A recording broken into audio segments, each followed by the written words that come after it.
circular. So if I have the tissues, the muscle arrangement, circular. Runs around the world.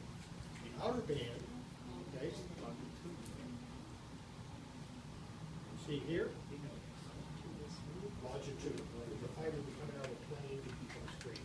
That runs parallel to the longitudinal axis of the organ. So intercircular, outer longitude. Now, in the bottom of the stomach, there's a third thin layer adjacent to some mucosa. That's what? That's the oblique layer. You don't see it here because this is pyloric region. Usually it's only in the body. And usually I'll say, okay, 2 layers. I say 2 layers, okay, and you see it like this. Inner one will be circular, outer one will be close. Okay? Again, this is what's responsible for peristalsis, moving the food. Okay, in this case, turning out your stomach and moving stuff out of the stomach. And down on the very outside, this thin layer here, simple squamous loose connective tissue is called serosa. And in most of the GI tract, okay, it's synonymous with the visceral peritoneum. This is serous membrane, covers the surface of the organ, visceral, and lining much of the abdominal pelvic cavity wall, flat. You got a caudal peritoneum and visceral peritoneum cover most of the organs in the GI tract. So the parts of the GI tract are also most of the organs. There's some exceptions though. Those are the retroperitoneum. What organs in the GI tract are retroperitoneum? And what parts of the GI tract? Pancreas. Most of the duodenum, which is small intestine, and what else? Pancreas. Ascending and descending colon, which are parts of large intestine, retroperitoneum. How about an accessory organ that's retroperitoneum? Pancreas, yes. Stomach isn't, but the pancreas is. This is stomach. So this would be the serosa, but it's also synonymous with the visceral peritoneum. All right, let's look now at the small intestine, the duodenum.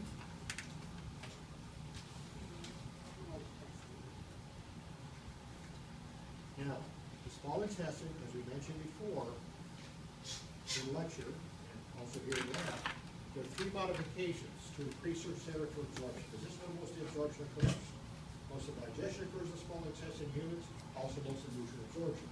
3 things to increase surface area for absorption. One you can see with the naked eye. You see it very nicely in the models. What is it? What? Plicae circularis. Okay, there's circular folds. Take a look at the models you haven't seen. Okay? All right, here we see a second modification. This is microscopic, which you can see the mucosa of the small intestine is thrown in the folds. And what are these folds called? These finger-like folds? You see here? The villi. Okay, the villi. Those are singular villi plural. That further increases surface area for absorption. If we look at the wall here, you can see, again, we've got the simple columnar epithelium, but embedded in the wall are these structures. What are these? These are goblet cells again. What do goblet cells do? Secrete mucus. Okay? And then in the interior here, okay, that's on either side, in the interior, what do we have here? That is a lamella propria. Again, all mucous membranes usually have an epithelium and deep to it, the lamella propria, usually a loose connective tissue. Within this, you've got a blood capillary network and also a lacteal to absorb the nutrients. Why do you get lacteal? It's a lymphatic network.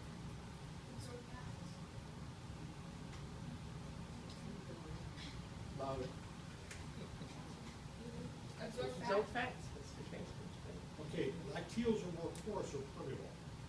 As I mentioned, we haven't quite gotten there in lecture yet. What we do is we digest our fats in the small intestine, break them down to glycerol, a little 3-carbon molecule, and these chains of carbohydrates we call fatty acids.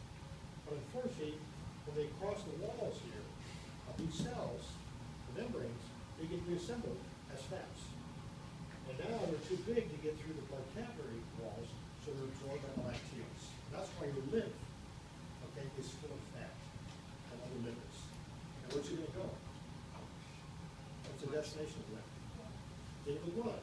So you're going to redigest your fats into the blood. That's why after a big heavy meal, especially if you took a blood sample, like blood. Yes. It's this side. Inside. Okay. Deep to the epithelium. Okay. Okay, so That's the second modification. Like the circularis, the circular folds, and the villi, what's the third modification? Brush border. Microvilli. Microvilli, okay? And we can't see them well with a light microscope. We need more magnification. You need an electron microscope to actually see it. So if you focus, maybe you can see it looks kind of fuzzy on the edge. That's called the brush border. Almost looks like it's ciliated. See, it's kind of fuzzy. That's the brush border. These are actually microvilli. They're folds in the membrane of these epithelial cells. We can't see them clearly, so they just look like a fine brush. And that's the so-called brush border. Today we mentioned some brush border enzymes. Those are enzymes that complete the digestive process for most of the nutrients that we take in. Okay? Then at the base of the villi, between adjacent villi, right at the base are little tubular pits. Okay? So right here, okay, here, and so on. What are these called? Gastric fluids. We call the crypts of liver fluid, or you just call them intestinal crypts. Okay? And then here, there's your muscle layer. Some muscle again, what do we call that? Muscularis mucosa. It marks the outer boundary of the mucosa. And then deeper external of that, now we're in the submucosa.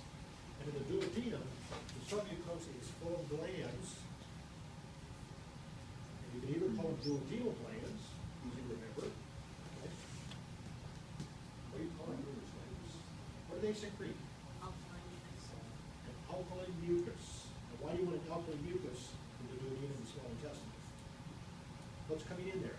Fine, the acidic haze coming in from the stomach. You need to bring the acidity, neutralize acidity, so you can have a neutral or slightly basic environment where your enzymes in the small intestine can work. Otherwise, you delete your enzymes. Because the enzymes in the small intestine don't work in acidic pH like the pepsin in the stomach. So you gotta bring that pH up. You gotta neutralize the acidity. That's one way. What's the other way? We talked about it today in the lecture I mentioned. It's another source of something to neutralize the acidity. Secretion from the pancreas, high in bicarbonate ions. What stimulates that? A hormone. A hormone. An introgastron. You don't need to know this for the lab test, but you don't need to know it next week for the literature test. It's secretive. It's secretive.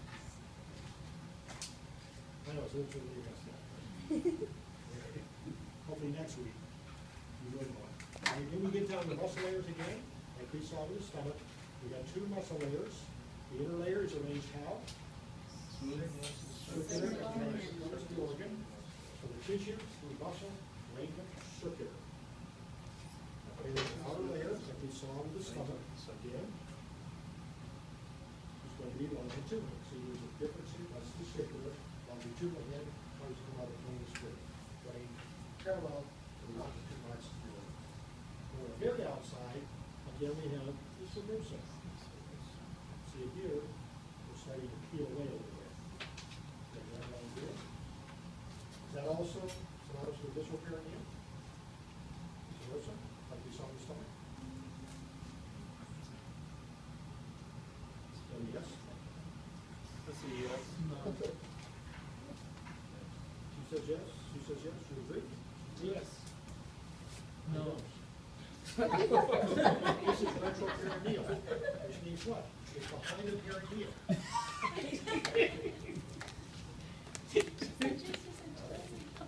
It's serosa, but since the organ is retroperineal, this is not synonymous with the visceral perineum. Like it was with the stomach.